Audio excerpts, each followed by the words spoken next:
সঞ্জু কর্মকার, আপনারা জানেন মৃত্যুকালীন জবানবন্দির খুব আইনত গুরুত্ব আছে। এই ডাক্তারবাবুকে নিজেই বলেছেন যে কেউ তাকে আঘাত করেনি।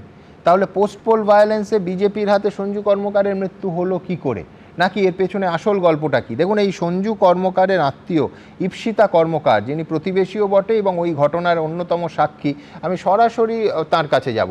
আমি প্রথমে যেটা জানতে চাইবো সেটা হচ্ছে এই মৃত্যু নিয়ে আপনাদের কি বক্তব্য?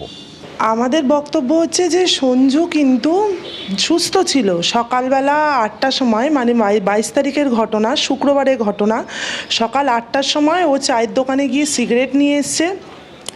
আসার পর বাড়িতে এসছে, সবাই দেখেছে, পাড়ার লোক, বাড়িতে ঢুকেছে, দিব্যি সুস্থ ছিল, কোনো রকম অসুস্থ না।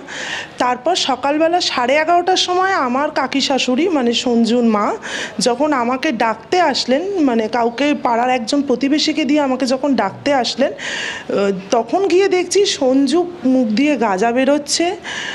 মানে একদম, মানে সঞ্জুকে দেখে মনে হচ্ছে ওর একদম কিছুই নেই ওর শরীরে, পুরো একদম নিথর একটা দেহ চাদরে মুড়ে বাড়ি থেকে বার করছে। ও সঞ্জুর বোন ছিল, বোনের বর ছিল, আর একজন ড্রাইভার ছিলেন।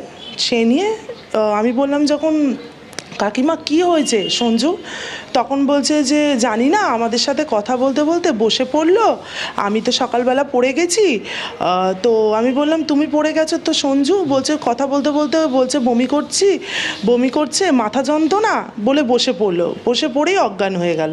আমি তখন বললাম তাহলে মুখ থেকে গাঁজা বেরোচ্ছে কেন? ওর তো মনে হয় স্ট্রোক হয়েছে। বলছে না না, ওইসব কিছু না। আমি বলছি ও কি কিছু খেয়ে ফেলেছে বিষাক্ত জিনিস? ও এরকম করছে কেন? ওর মার কোনো প্রতিক্রিয়া ছিল না। ওর মা বরঞ্চ হাসতে হাসতে বলছে না না, ওরা সব দেখে নেবে।